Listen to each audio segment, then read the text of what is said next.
Hai, aku mau baca tentang silsilah dari Tuhan Yesus Kristus. Kalau kita baca di Matius 1 ayat 6, Isai memperanakan Raja Daud. Daud memperanakan Salomo dari istri Uria. Surat Matius ini menceritakan kalau Raja Daud dan istri Uria memperanakan Salomo. Sebenarnya istri Uria itu kan Batsyeba ya. Kenapa di Alkitab itu nggak ditulis aja Batsyeba? Kenapa dicantumnya istri Uria? Jadi apa ada maksud Tuhan di situ ya? Maksudnya begini. Kenapa di Alkitab mencatat istri Uria bukannya Batsyeba? Mungkin jawabannya Tuhan itu kayak memperjelaskan untuk orang yang membaca firman Tuhan ya. Siapa yang membaca untuk memperjelaskan kalau Tuhan itu membela orang-orang yang terzolimi. Enggak sih? Terzolimi. Jadi Tuhan itu mau kasih tahu tuh sama yang membaca, sama yang sedang belajar tentang Alkitab, sejarah ya. Sejarahnya itu Tuhan itu bilang kayaknya gini, aku melihat Uria nih gitu. Jadi Tuhan kayaknya melihat Uria dan Tuhan ingat sama Uria ini gitu. Karena ceritanya itu kan di Alkitab itu panjang ya. Di 2 Samuel, kalau nggak salah 2 Samuel pasal 11 ya. Jadi Uria itu adalah prajurit yang setia gitu. Ketika bangsa Israel sedang berperang, Uria ini berjuang untuk membela negaranya, membela bangsanya gitu kan. Jadi di saat Uria itu berperang membela bangsanya gitu kan, apa yang terjadi? Jadi rajanya sendiri itu Daud malah selingkuh sama istri Uria. Uria ini kan prajurit, punya istri namanya Batsyeba. Di saat Batsyeba itu lagi mau membersihkan diri, mau mandi, itu disitulah Raja Daud mulai melirik gitu kan.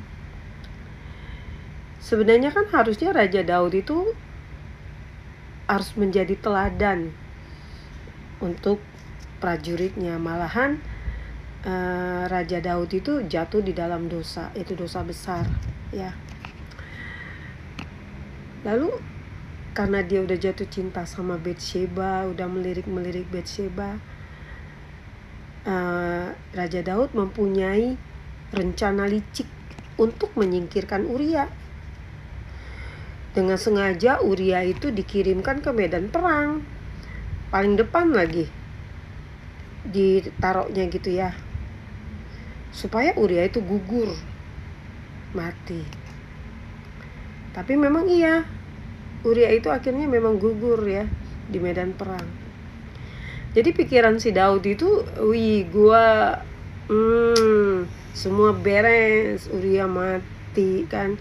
Jadi nggak ketahuan dah gue selingkuh sama Batsyeba gitu. Jadi bisa ditutup-tutupin lah dosanya. Tapi kan Tuhan tidak tinggal diam ya. Lewat Nabi Nathan, Tuhan membongkar semua dosa-dosa Daud gitu. Jadi Nathan itu tegur Daud dengan keras. Kalau bahwa si Daud ini sudah di luar jalur yang tidak benar gitu ya.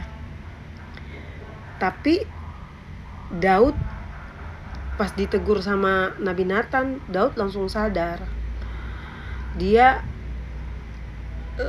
tidak ada mencari pembelaan gitu, pembenaran diri, untuk membela diri dia itu nggak ada. Bahkan dia hancur hati, Daud ya. Nah disitulah Daud datang kepada Tuhan dengan penuh penyesalan gitu. Ada di Mazmurnya itu tentang dia berdoa, dia memohon pengampunan sama Tuhan, itu di Mazmur 41 kalau nggak salah. Jadi kalau dosa itu kan ada konsekuensinya. Anak yang dikandung Betseba sama hubungan Betseba sama Daud itu kan meninggal. Ya kehidupan Daud udah meninggal anaknya, kehidupannya dilanda konflik, ada pemberontakan dan penganiayaan gitu. Jadi apa yang ditabur Daud, ya Daud juga akan menuai, yaitu menuai dengan segala macam problem karena dosa itu. Tapi anugerah Tuhan itu bekerja. Sekalipun Daud berdosa, sekalipun Daud melanggar, tapi dia cepat-cepat dia bertobat, dia minta ampun, Tuhan ampuni gitu dosa-dosa Daud. Tuhan mendengar doa-doa Daud, Tuhan ampuni. Nah karena Daud sudah dipulihkan, Betseba juga sudah dipulihkan sama Tuhan, dari rahim Betseba Tuhan memberikan anaknya lagi gitu. Dari Daud sama Betseba ya, Tuhan memberikan anaknya lagi, yaitu Salomo, raja yang berhikmat. Nah dari Salomo inilah akan kelak gitu ada garis keturunan lahirnya Mesias, yaitu karena anugerah Tuhan buat mereka berdua. Jadi makanya kalau aku baca di Matius, kenapa Daud memperanakan Salomo dari istrinya Uria. Ternyata Tuhan itu mau, kalau kita baca itu, Tuhan itu pengen tahu gitu loh, sebenarnya kenapa dibikin istri Uria, biar tahu ceritanya gitu. Di balik nama istri Uria itu jadi ada kisahnya Daud gitu bersama Betseba gitu. Kalau menurut kesimpulan saya sih, di balik semuanya itu Tuhan itu sangat kasih gitu ya. Di balik kita berbuat dosa, jadi Tuhan itu tidak mengingat dosa-dosa kita yang lama yang sudah berlalu. Masalahnya dosa-dosa yang lalu itu adalah sampah ya. Jadi kalau bersama dengan Tuhan kita berjalan, di situ Tuhan akan nuntun kita, akan menuntun kita kembali ke jalan yang benar. Tuhan akan pakai gitu. Contohnya kayak kita, ya kayak saya juga banyak dosa-dosa yang lama kan. Contohnya banyak orang mungkin dulu ada masa-masa kelam, mungkin dulu dia pernah selingkuh, pernah berzina, tak pernah berbuat yang jahat, yang masa-masalah kelam. Nah itu Tuhan udah nggak ingat-ingat lagi masa itu. Kalau kita minta pengampunan Tuhan, pengampunan dosa sama Tuhan, tuh Tuhan sudah tutup gitu. Dengan catatan kita bertobat, kita kembali kepada jalan yang benar. Jadi Tuhan itu bisa pakai siapa saja. Tuhan itu nggak datang ke dunia itu bukan untuk orang yang benar, justru orang yang berdosa gitu kan.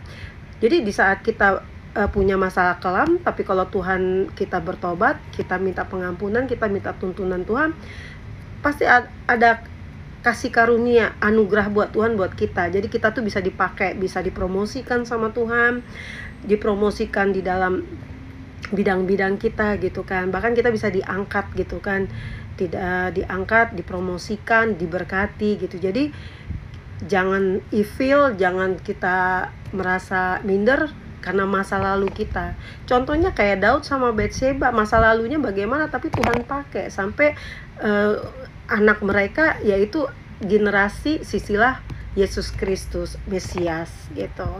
Jadi Tuhan itu sangat baik, Tuhan itu keren. Jadi masa lalu kita adalah sampah. Andalkan Tuhan, jalan bersama Tuhan, kita bergandengan tangan. Tuhan the best, Tuhan dahsyat.